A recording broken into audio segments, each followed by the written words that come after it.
Oh, okay. Thank you. Well, welcome everybody. I'm Catharine Bomhold. I am the creator, author, editor of the ALA Editions Neal-Schuman book, Serving the Underserved: Strategies for Inclusive Community Engagement, due out in December.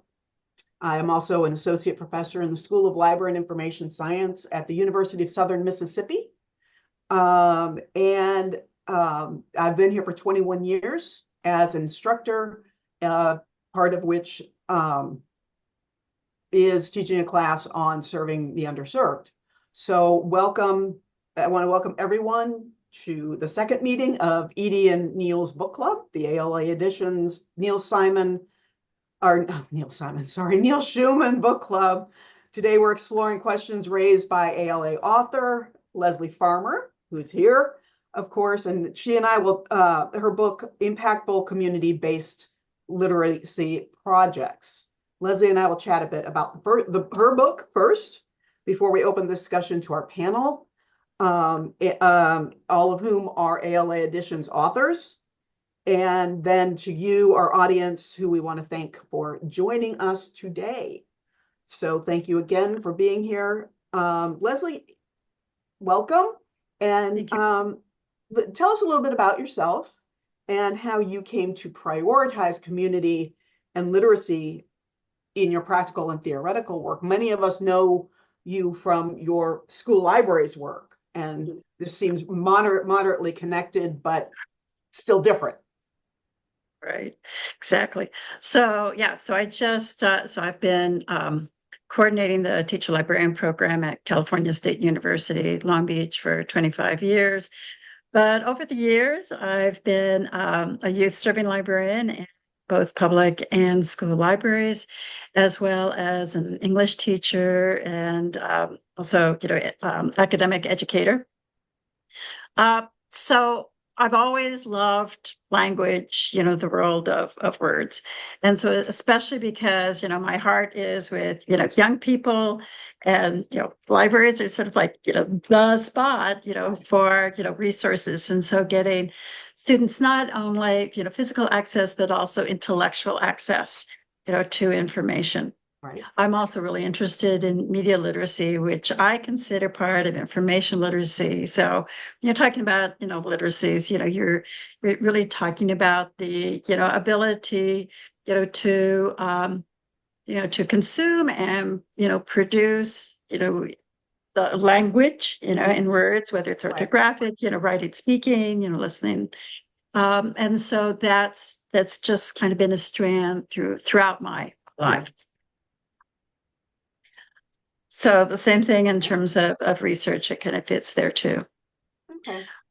In terms of how that connects with book, that was inspired by the Library of Congress, and as a little backstory, I've also been associated for years with the International Association of School Librarianship, and I was on the IFLA literacy and reading section and ALA's literacy assembly. So that's kind of where more of that focus was. So book was really inspired by those, professional, associations. I was one of the founding members of the Library of Congress Literacy Awards.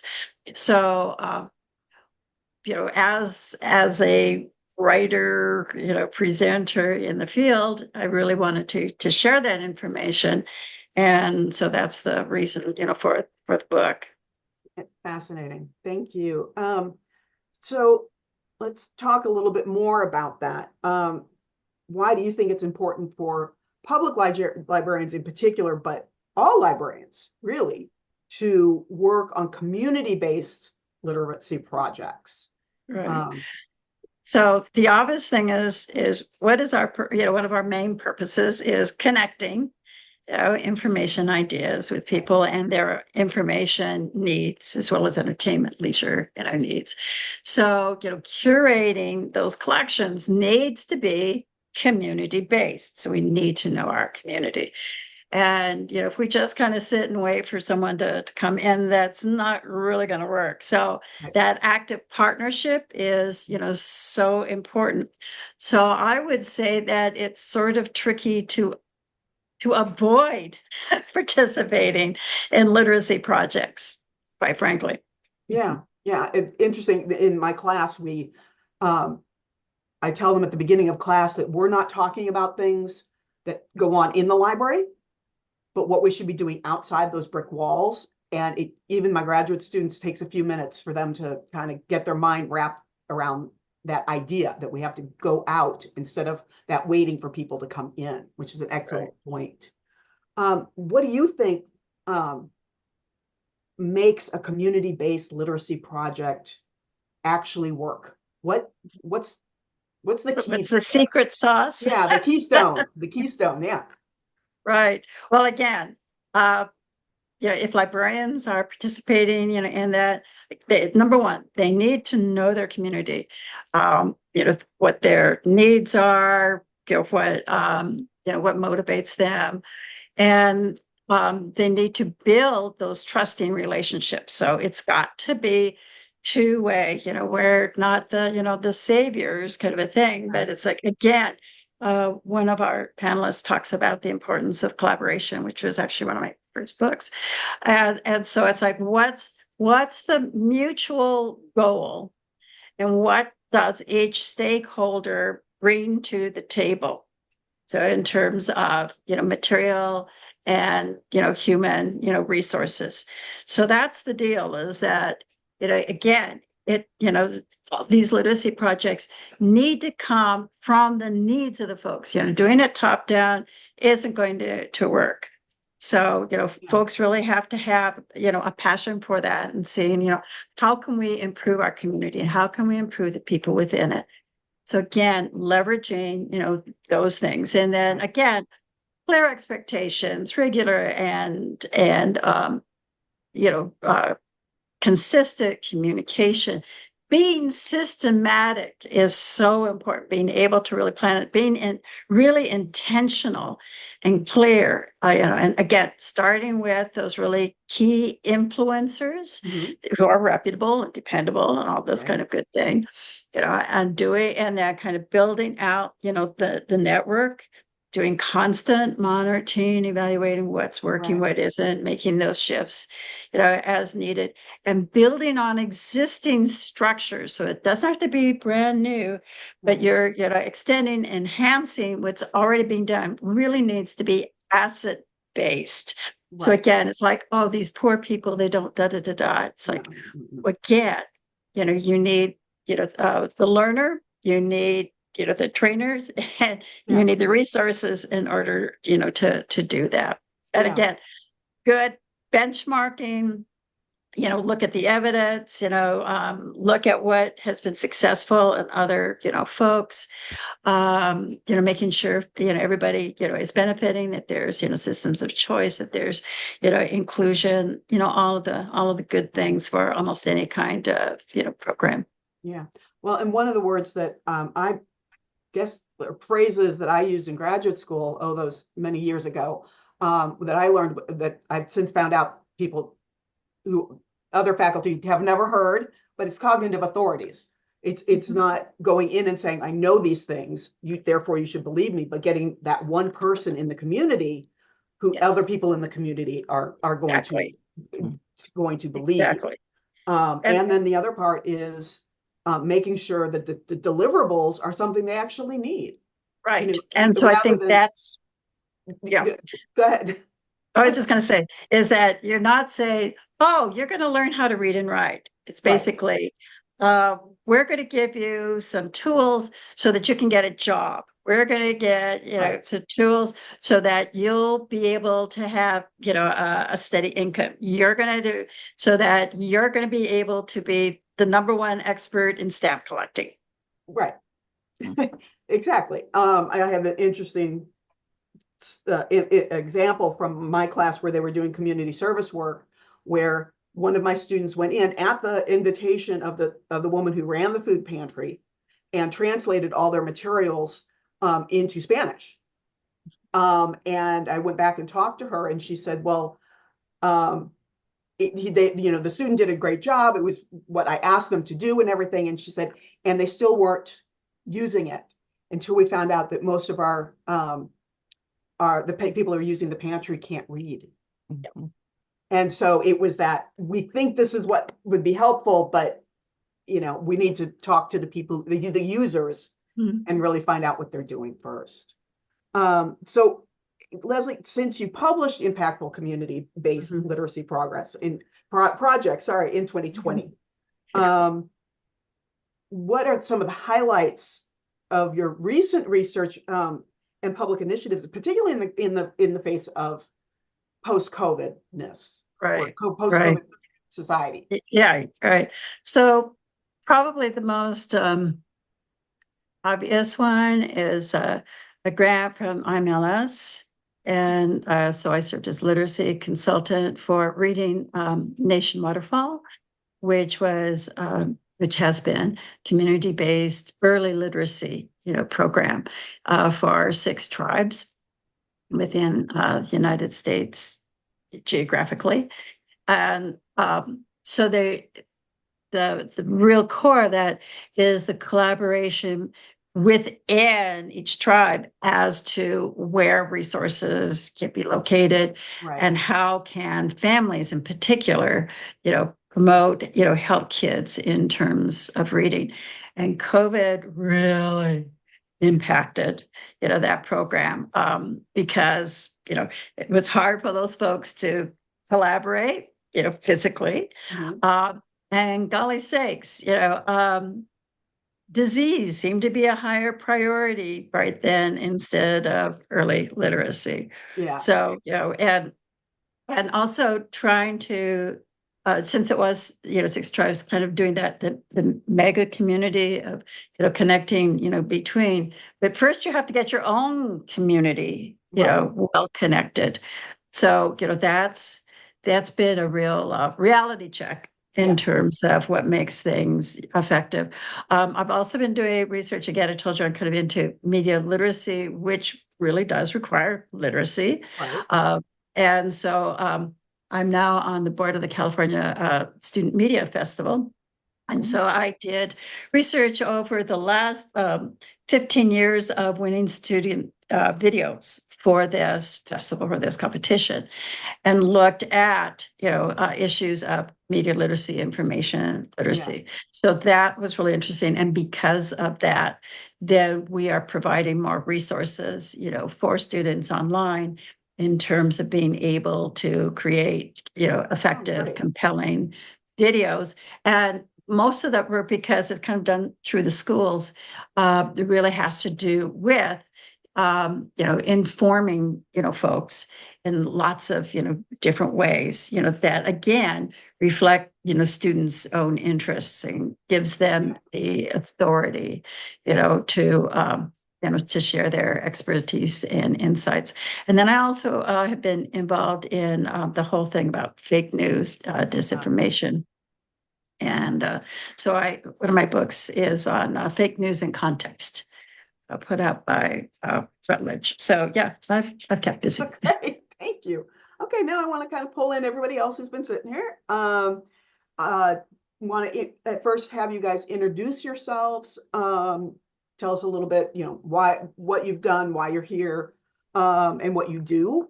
And then we'll go for some questions there. Elizabeth McChesney, want to start? Sure. Hi, everyone. I'm Elizabeth McChesney. I also go by Liz, but today I'm Elizabeth. I serve as the Early Childhood Literacy and Community Partnerships Director for the Laundry Cares Foundation, which I will tell you a little bit more about. And I work at the National Summer Learning Association as a senior fellow, and I consult to the Urban Libraries Council. Before that, I spent 31 years as a public library administrator, librarian and administrator in Chicago. I was the head of children's services and family engagement for Chicago's 81 branches, and have a deep and abiding love for all things outreach and really finding connections to communities, centering community voice, and leading early literacy for to drive equity in communities. I have a couple books with ALA editions. The first one came from a reimagined summer program in Chicago. It's called Summer Matters, Making All Learning Count, in which we put summer reading on its side and included STEM learning and art and maker activities and increased our participation by 50% and kind of snuck the reading in for kids who maybe didn't find their way to the library. The second book comes from that. It's called Pairing STEAM with Stories, and it's how to connect STEM and STEAM activities to children's literature. And I have a forthcoming book called Wonder Libraries, 20 expert perspectives on what kids need now, that really leverages research from outside of libraries for best practices that we can extrapolate for the public libraries.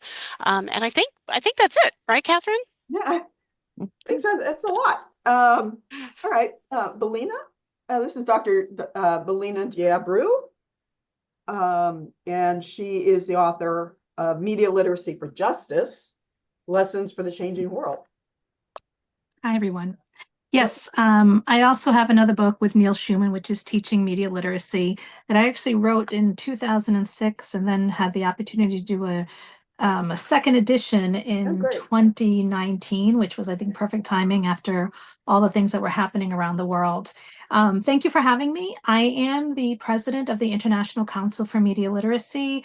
I also run the International Media Literacy Research Symposium, which Lesley was at this summer. We actually held it in the Azores with 160 people from around the world, which came to the island, which was lovely. I've been doing this work for 29 years. I've been in public education and in higher ed, so I actually bridge both areas because frankly, I really believe that so much research is written about into schools without actually understanding what's actually happening in schools.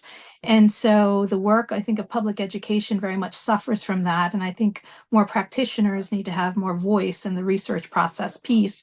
And so I've also done work, stayed in the public education sphere in order to, I guess, reclaim it a bit, but also to make sure that when I'm speaking about it, I'm speaking from experience and the truth of what's happening in those spaces as well. I've been, I guess, writing and speaking about these issues internationally now for quite some time. I spent this summer after the Azores in Finland actually looking at their work in media literacy education. Fundamentally, I think obviously media literacy education is one of the most important literacies that we can have for today's world. And yes, it's a literacy. Some people always say that to me, well, is it a literacy? And I'm like, absolutely it is. Very much like reading and writing, it's about understanding how we process and look at information and how it informs us and how we inform it, because it is not a one-way street any longer. And so a lot of my work has really been about teaching people how to think about that. Most recently, actually, I've been asked by companies now to come in and talk to their employees about the value of understanding the media because it's affecting the way in which people are talking or not talking to each other. I worked this past year with a cohort of college students specifically directed at civic discourse and the polarization issues in the country. And it's clearly something that we know it exists. We're in the middle of an election cycle. How can we miss it? But there's a lot going on. And beyond that, though, I think one of the things that I've thought about often is that the discourse issue came before all of this. It's just that this was enhanced in a very different way.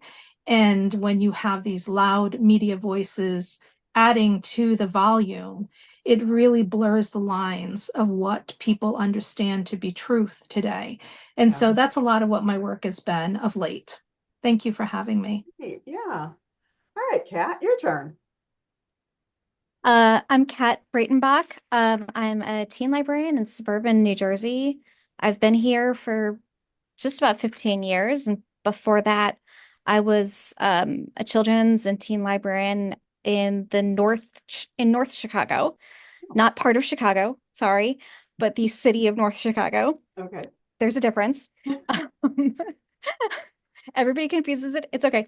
And I wrote the second edition of LGBTQIA plus books for children and teens with Liz Deskins. Who's also here. Yeah. Yes. Liz? Well, thank you. I'm the other Liz. Yeah.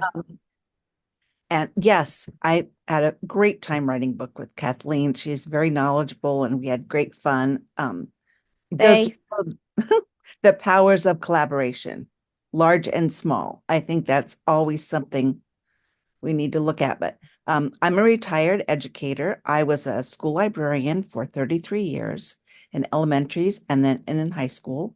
I also adjunct for Kent State University in their graduate library school, which is great fun. I love staying current and bringing all that joy to everybody.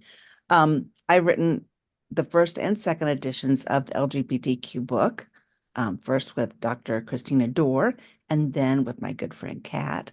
And I wrote a book through AASL editions about collaboration for secondary educators, which those of you who've been in education know it's not as easy as elementary.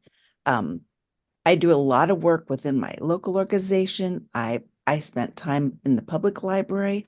I went over one time and worked the summer reading program, because my all the special IEP meetings were done in the library, and I would overhear. And anybody who was behind on reading, they would always say, go sign up for the summer reading program. And I would think, are they really getting anything from that? So I went over and said, can I work? And I realized that they were checking out books. They were bringing them right back. They, they were, and I did some educating at the school level about what you can do, but these are such powerful conversations and books you all have. As soon as we're done, I'm pulling out my credit card and having a nice time in the ALA bookstore, or not nice, depending on how my credit card feels about it. So I'm just happy to be here with all of you. Yeah, and what I hear all of you saying is collaboration, collaboration, collaboration. And I just wish my graduate students would hear this, because they hate their group projects. Oh, yes. And they're hard, they really are, but I just can't stress enough to them that, you don't operate in a vacuum. Everything you do, you're going to work with other people. And so you just need to get used to it now. And I'm so glad to hear that. And each one of you have said something about, working with collaboration. I guess the big question here is, what connections do you see with Dr. Farmer's book? I think a lot of us can intuit it, but these priorities for your libraries and what you're doing. And I like what you were saying, Liz, about, well, and all of you have talked about literacy, and not just early literacy, but literacy is as the, I don't know, maybe the big L, in that it's not just learning to read, right? Which of course is important, because you can't do anything else. There's, interestingly, the American Association of Academy of Pediatrics actually has, I don't know if you call it a white paper or whatever, that states that, if a child can't read early, that affects their health outcomes later in life. And that's just stunning, but makes perfect sense. If you can't navigate. So if I can add to that, was one of the Library of Congress's winning literacy projects, was Reach Out and Read. Right. Just started in Boston, and now there are over 6,000 sites and 7 million books that are distributed each year. And again, started out as a community-based thing of exactly, what was the need, and then the pediatricians working with parents, giving their families a free book every 6 months as part of the Well Child piece. And really impactful. If you want to talk about impactful, community-based. I'm sorry. I get all excited. These are all the things I love to talk about, but especially living in a high poverty area where, yes, there are those who are like myself, frequent the library, but such a huge population of Mississippi, doesn't access the library because there are more important things than going to the library, like working 2 jobs, childcare, getting to the library, even if it's within their realm of things to do, or buying books, is so far down on the list that giving away is so important. So all of you, I want to talk about, the good things, the things that you get excited about. What are some of your favorite community-based literacy projects that you've worked on? I know very briefly, I don't mean to monopolize, I just like talking to other people, but I did Read Across America Day for half a dozen years before the pandemic sank it. But what I was able to do was give kids not just a book, but once they got through with a variety of activities, they would walk home with 12 books or 15 books. And you just see these kids, dragging their bag away, but getting all excited about it, because it was something to own. So what are the kinds of things that excite you in what you do? And what are some of the projects that you found that are really, got good reviews and got you all jazzed up? Liz? Well, mine are such smaller scales, but I listen to things all around Ohio when I go to conferences. I just think the idea that, from my point, with that, always including parents and what they need and want. You made me think very early in my career.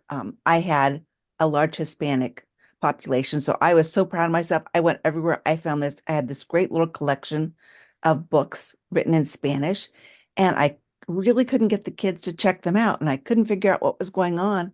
And finally, when parent-teacher conferences came along, and I was talking to some of the teachers, they talked about needing interpreters because the parents didn't speak English, and it was coming up that they were, a lot of them, functionally illiterate. And like, duh.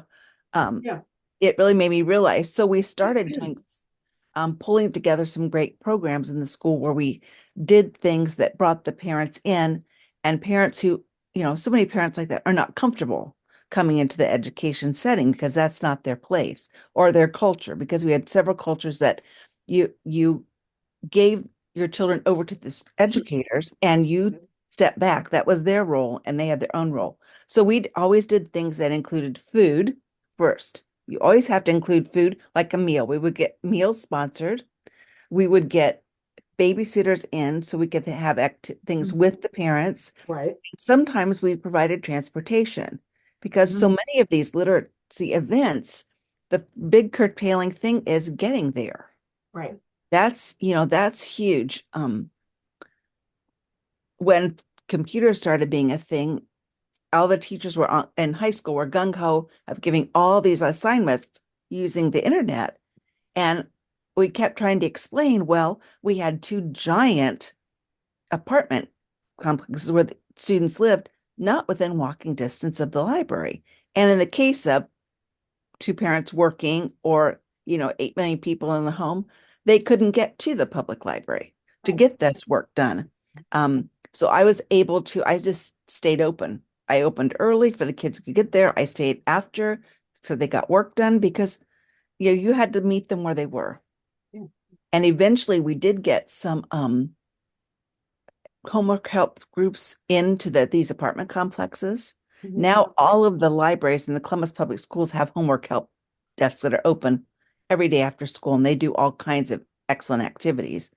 But once again, it's, even though there are a million, Columbus has hundreds and hundreds of branches, maybe not that many, not like some of bigger cities, but it's still a case of whether you can get to it or not. So I feel like it's so important that we find those locations where they are. Exactly. Can And I chime? Yeah, go ahead, Elizabeth. Can I chime in here just to talk about laundry cares a little bit, because you're I talking want my to. love language, Liz. Yes. So Laundry I've read about Cares these. is a partnership between the Clinton Foundation's Early Childhood Arm, Too Small to Fail, and the Coin Laundry Association. Because who knew there's an association for everyone? There is a Coin Laundry Association. Okay. And their premise was the laundromat owners wanted to change the way people act and think about laundromats and act in laundromats. And the Clinton Foundation had been charged with finding ways to bring early learning to communities who are experiencing high poverty. And that's where I came in. Just as I was retiring from the Chicago Public Library, I took on the role of building out early literacy in these laundromats. We now have about 350 sites across the country. And it really centers on this very thing, breaking down the barriers, meeting families where they are. And I love the way Dr. Farmer talks about that. And it talks about community voice because we go in, I get to travel all over, and we go in and we ask people what's important to them. And I would say about 95% of the time, what I hear is, I want my child to be able to read so they can be successful in school and life, or words to that effect. And so we bring in really high interest reading materials, maybe the stuff I was a little too snobby to sometimes include in the public library. But then we also bring those really solid fundamental books that promote phonological awareness and the predictive variables of literacy development that Dr. Farmer also discusses. But, you know, people have a repeat visit cycle to a laundromat, and they have a wait time. And we find that if we can catch people, parents, in that wash cycle time, they'll come and sit with their kids for 25, 30 minutes while the wash is spinning. They won't leave the dryers, but they will leave the wash cycle. So what we try to do is really introduce neighborhood librarians, community libraries right into those spaces. We'll come in and we'll do a takeover of the laundromat, and we'll bring the community librarian along so that people get used to seeing them, and they can make that introduction right there and then hopefully it's a happy partnership afterwards. The whole conversation about data comes in there because I have had librarians say to me, I can go to Head Start and get 30 kids in my statistics. In the laundromat, I may only see 6 kids. Yeah, but you're seeing 6 kids who don't have access to books, who are taking books home for the very first time, who are jazzed about it and who want to know you and don't have any other access to it. So we're seeing the kids that are the most disenfranchised from public libraries and people who sort of live in the shadows of our current society. And the space transformation is really important. Those free laundry days are huge for us, but the giving books away, to me, it's like what you were saying, Liz. I mean, we send books, routinely send 10, 15 books home with kids because we know building a home library is so important for building a reader and a family of readers. I loved the first time I read about that program. I just think that how smart is that? A very well, maybe stressful. I hate to do laundry, but you know, and someplace they have to go. And it's not always a fun time, especially if you, of course, have to bring your children. So you're pulling in all those feels that are going to make it a much more positive experience to think about books and it brings dignity, which I think is really important to the conversation about literacy, is respecting people, hearing their needs, and then answering them. And I just love the way Dr. Farmer talks about that in the book. And it picks up on something in my new book, Wonder Libraries. Susan Newman has a chapter on trusted messengers, and she talks about research in laundromats and how critical it is, not that I show up with my Nordic skin and features, but that someone from the neighborhood who works there, an attendant who's typically a mom or a dad, can say, look what we just put in here, and it's all for you. The blocks help build math skills, the books you can take home. And that trusted messenger piece is just so critical, and it can't always be us. We're just part of the ecosystem. And I want to just insert when you're talking about laundromat. So one really interesting project is called Reading at the Well. This is in Southern Sudan. And basically, the idea is like, where do people congregate? And especially where they have to be there for a while. And so as local teachers then who would basically teach reading to these women who are washing their clothes at the well, and they'd usually have to wait, in line, etc.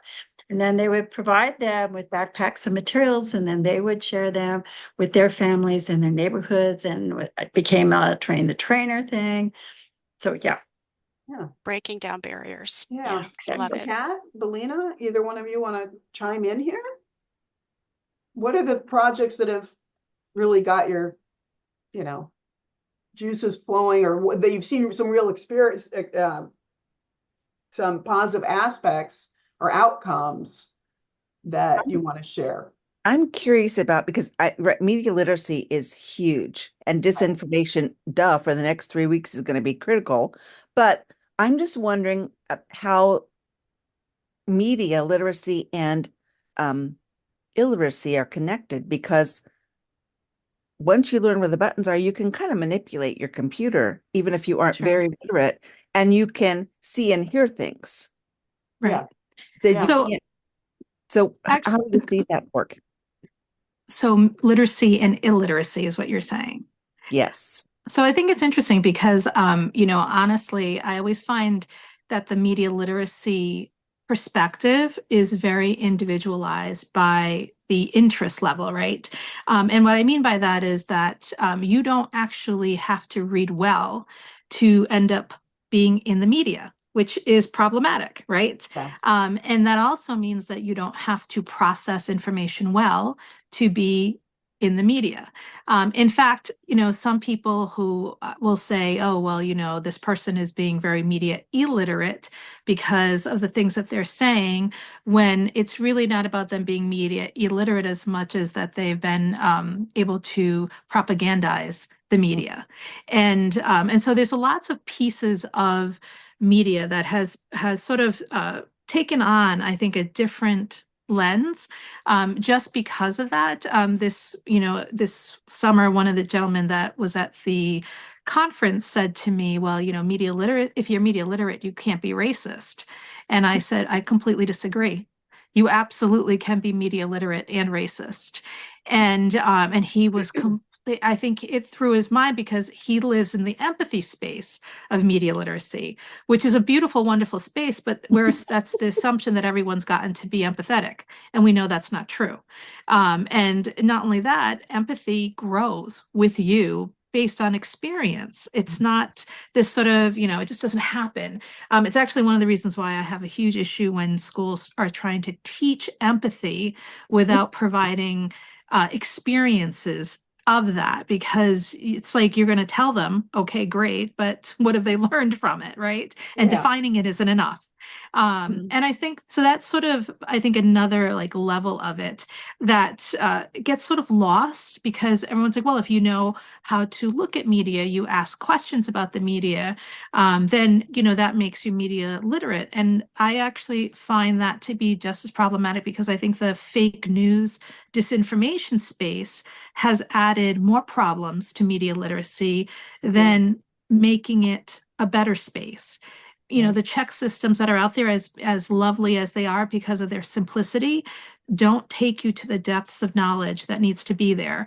Claire Wardle, who was at Harvard, I think she's at Brown right now, she wrote this really interesting article about misinformation that contested some of the work that she had been doing that introduced disinformation, misinformation, and malinformation, because she realized it was so surface level that it was this, once again, simplistic look at, oh, well, if you know what it is, then you understand it, it won't be repeated again. And we know that's not true. No, not at all. And you also need to know that, your media literacy is about your wanting to learn more and to be a participant in this way. Just because it's taught to you doesn't mean that you've taken it in either. Right. And I think, this is something that we all in education have to deal with anyway, because, just like reading and writing, just because you know how to read and write doesn't mean you actually understand what you read or wrote. And so, people forget that there's these leveling of things that are happening. I do want to mention just one other thing, because of the community aspect that Lesley mentions in her book. And I feel like I've been doing a lot more community work of late. And one of the things that it has made me consider is that sometimes we narrow the lens on community, and we might need to throw a wider lens. For example, I was at a cultural event this weekend, and they were hosting a health forum, and they asked me to sit on a panel to talk about media literacy in relation to health. And I found myself sitting in the audience and listening to the people who were sitting there who had lots of cultural questions that were related to the media that we often don't perceive, or we give a sweeping perception just because someone is whatever they are in appearance or whatever it may be, that must be true across the board. Mhm. And I think we've done a disservice to people in that way, because we forget that people come into spaces with their own trauma, with their own experiences, both positive and negative. And so what people take out of an experience looks very different than I think sometimes we go into a space believing in. And I'll stop at that. Yeah, thank you. I just, we do need to move on, but Kat, what about you? You haven't got a chance to chime in. Very So well. my library does a lot of work with like new immigrants and English language learners. So we've been partnering for years, like even before my time, with an organization called Literacy New Jersey. And they have, local, county organizations. And they come in, they do classes, they do one-on-one tutoring. And we've been connecting people with them for years and years and years, and helping supplement their what they're able to provide, collections, getting materials for them to help teach, because again, like for the parents that are coming in, if they don't know how to read or write in English, it makes things so much harder, not just for them and for their prospects, but for their children as well. And it also just brings them into the library, gets new people into the library, and shows what resources we can provide, Right. and not just for the little kids in story time. Right. We're for the whole lifespan. Yeah. Great. Which can sometimes get forgotten. Yeah. I say as a teen librarian. Yeah. Well, and let me go back. Let me ask another question, but I'll start with you, Kat. What are the hardest part, I think, is that community building, right? Partnership building, getting people to understand that we're not just librarians, right? We're information professionals, and this is part and parcel of what we do. So what kind of tips, and I'll ask all of you, but let me start with Kat, what kind of tips do you have for doing that partnership building? So a lot of librarians obviously will partner with schools. Right. That's kind of basic.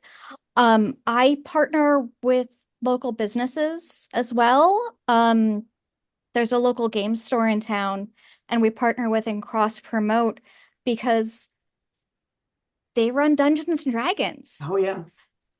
How much reading do you have to do to play That's Dungeons right. and Dragons? How much math do you have to do to play Dungeons and Dragons? Yeah. Like, being able to find the different connections, and it can be difficult sometimes, but it's really rewarding and it's necessary. Right. And it expands our reach and expands what everybody else is able to do as well. And sometimes you just get to have fun. Yeah, well, that's exactly it. And so we're looking at thinking outside of two boxes. And so the first box is the library, think outside those brick walls, but then also think outside the book box as to we're about books, we're not. And so how can we manage that? How can we think creatively about matching with what we do? Belinda, Belinha, you got anything to answer this or respond? Nope. I think we've lost her. I know she was having problems earlier. Liz, what about you? Before was such an age of controversy, I did some good connections with local churches because that's another place to connect, and people will go to church even if they aren't that literate, and you can get some of those parent groupings and create situations for parents to get taught and learn, have some information. So that was a localized thing that was very successful for me in small groups, but sometimes I think small groups make for larger groups. And I have to say, I think that the biggest takeaway I got from Lesley's book is a reminder that you're careful explaining of the action research. Because I think for any of these things to succeed, you really need to go through those steps. Early in my career, young and excited and experienced, I just jumped into a big idea and, chips fell where they fell. And, and so I think having, smart enough to put those steps into place and the people in place that are going to make this work is your opportunity for success. Because sometimes like I've heard all these things get me all excited and I'm thinking, okay, I'm retired. What can I go do? How can I bring literacy to the masses? Well, you need to find a group to work with, because you just can't go out with your little super library cape and think it's going to work. I think we're all guilty of that every once in a while. But so Elizabeth McChesney, so much of what you do, I mean, is going out and trying to convince people, I mean, who have no idea what you're talking about, what you want to do, to get on board. Do you have any suggestions, or how can we improve that? What through your experience and expertise? Ooh, that's a hard question. I think 30 seconds or less. I think really humble listening and figuring out what it is that your partner is motivated by. When we partnered with the Museum of Science and Industry in Chicago, they wanted to get outside the museum doors and into communities. At Laundry Cares, it's business owners who want to increase moms who come to laundromats because they're really good customers and they bring a lot of dirty clothes, and that's money for them. So, it's finding how to speak to someone in their currency. And that partnership piece is so important. Dr. Farmer was talking about reach out and read. Mariana Glusman, who's a pediatrician in Chicago at Lurie Children's Hospital, is the Illinois president of Reach Out and Read. She has a chapter in this book, Wonder Libraries, too. And she wanted to call it It's All About Relationships, Stupid. But we had to rename it. But she said it's all about, everything in all of our work is about relationships. Reading is about relationships, too. And so what Dr. Glusman says in her chapter is finding the partner who's willing to listen to you is an art, and it's not something that everybody gets to do the first go around. It can take several tries and several different people to find the right fit. Great, thank you. Well, we are kind of running short on time, but I do want to take some questions from the audience. And what I am seeing is some people are talking about being in rural libraries. And that is a whole another animal. And any of you have experience working in rural libraries, and what can you do or say to address that, where resources are low, staffing is low, sometimes staffing is not, well educated in library science. What can we do? I'm going to point out there is a center at Clarion University that specifically looks at research and programs for rural libraries. So that's just a good spot. I think technically, literally, the idea of the internet really can help. But at the same time, there's still that, the last mile issue in terms of, cabling and access. So folks that could benefit maybe the most from being able to do, whether it's, telehealth or, that kind of thing, or even online shopping, right? I was thinking about that just, the other day. It's like, thank goodness for things like, Amazon, better for worse, Right. where you can't just walk down the street and buy, diapers. So, you know, so libraries need to be, part of that mix. And again, IMLS is also, you're working with education in terms of making sure that rural, residents have that kind of access and that's again, where your collaboration, how can you centralize, some of these different services, which also involve, literacy development so that those folks can be part of the picture. Yeah. Yeah. And contribute. Yeah. There is one question here. Dana Glassa asks, she said, I'm a new coordinator of literacy services. And we're just starting a literacy department from scratch. What are some things that you can do to assess needs and make those connections? Anybody? Read my book. Dana, we've got a lot of good books here. I was actually going to mention something just to connect that question along with the previous one, which is connect to the established communities. Yes. I think one of the things that we forget is the people to people person. We tend to, I think, especially in rural areas, think, well, what's available online. But I think to get to people, and really the heart of people is, where are they in your community? Mhm. Where are they going? What are they doing? Is it a cultural thing? Is it their church growing group? Is it the health services piece? What I really think we really need to also partner in many ways with health services, because they see literacy in a very different way. I also think, when you partner with cultural communities, you also see where issues of literacy exist, whether it's because, there is still sort of this mark about, if you're literate, it moves you up the chain within families. Right. And that comes with some psychological problems, along with, this different outreach within the actual families as well. So I think it really would behoove to look at the community, go to the local diners, sit Yes. with the people Mhm. who are really there. I think one of the reasons why the laundry Informal piece survey. is so exciting and so amazing is because it touches the community at its heart, right? Everybody wants to have their clothes clean. It's a sign of, where you are and, the comfort level. I know they're putting laundromats in schools so that the kids will come to schools, right? So Yeah. there's that. But I think when you go to places that are established in these ways to build on community, it gives you a chance to also see what it is that's culturally motivating or community motivating as well.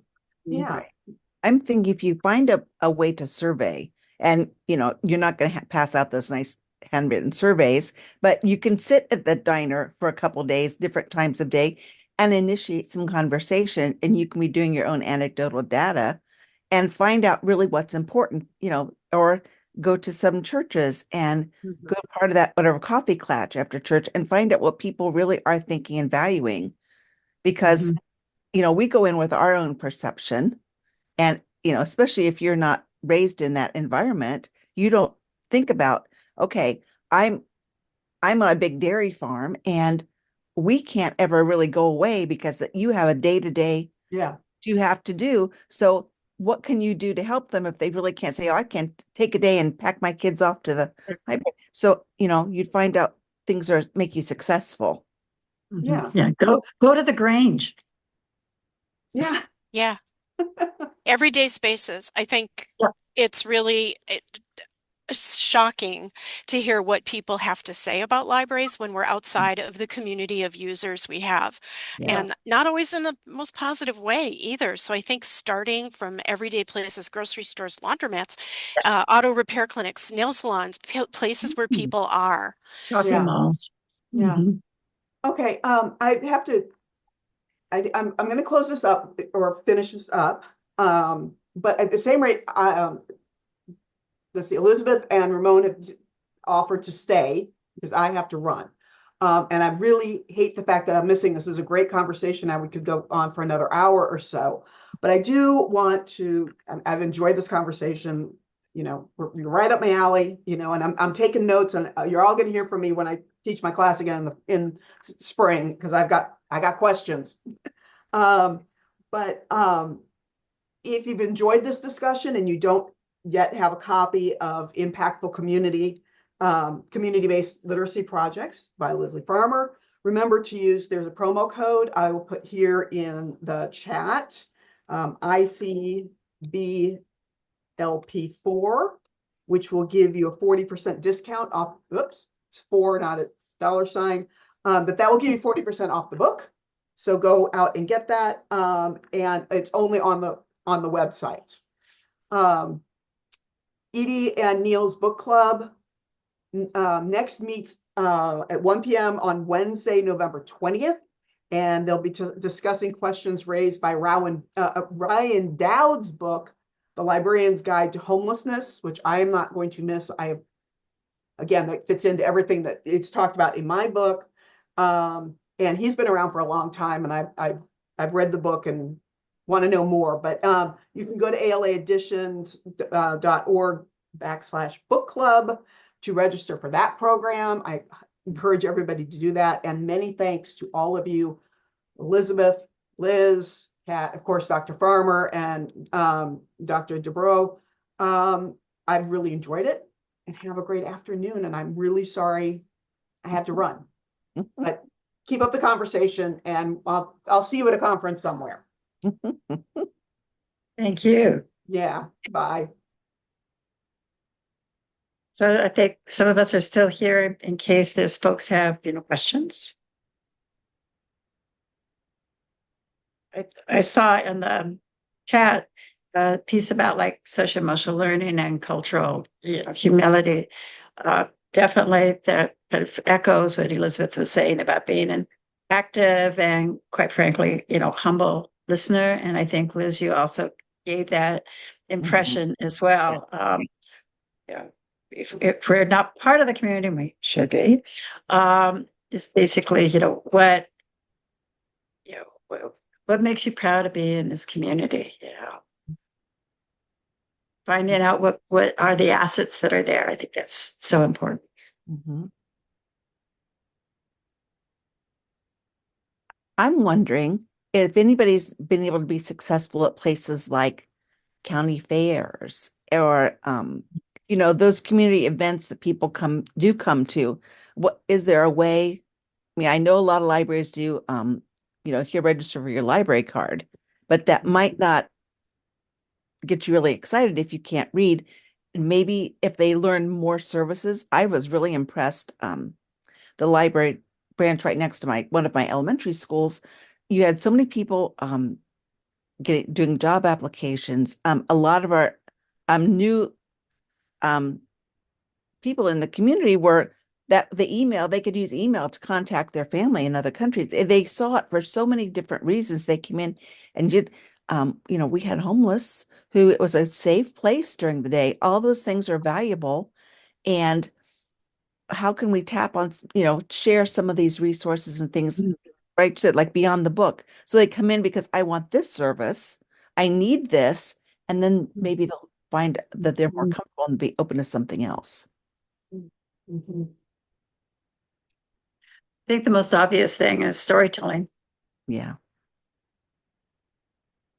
And not just storytelling for kids, right? Mm-hmm. The community storytelling.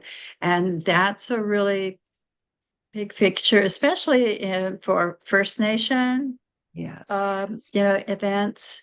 And then, they use that as a basis then to kind of like, for example, to have oral histories recorded. Mm-hmm. And then also put into a print thing, and then have a place where then those, like the library, or community center, then where those recordings and again, transcripts are kept for people to be able to access. That's powerful. It's been very powerful. It's some really fascinating things with the elders.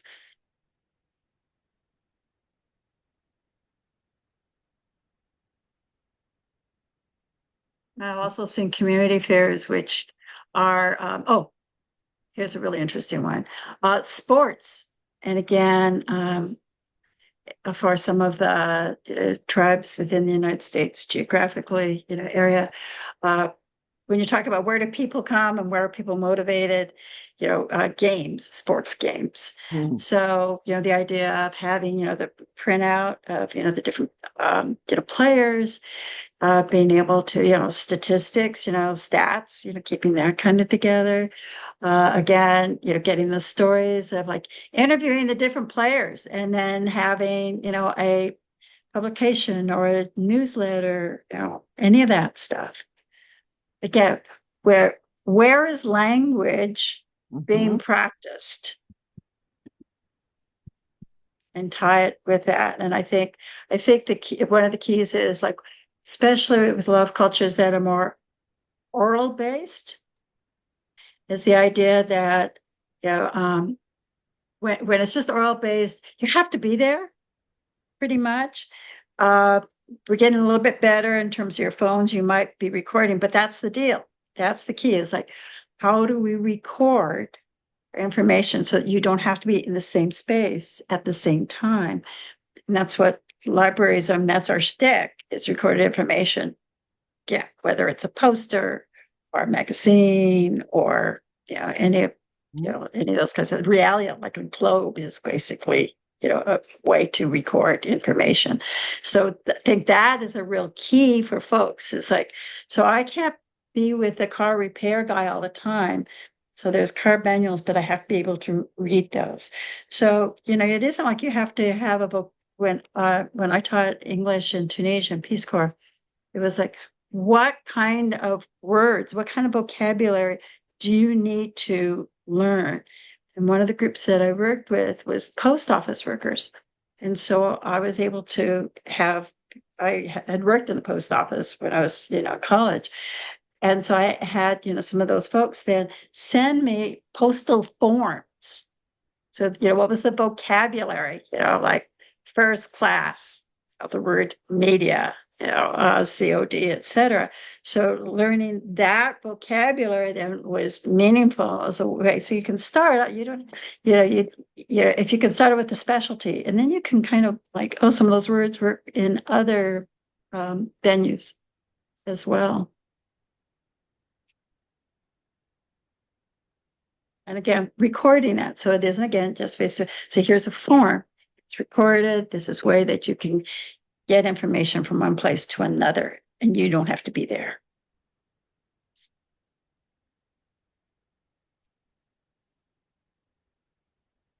I guess if there aren't any more questions, we can wrap up today, and we'll hope to see all of you again, or more of you, on November 12th for our session on homelessness in libraries discussion. Thank you all for participating and for coming today. Great sharing, folks. Yes. So much great information. I'm very excited to go read about all of these things.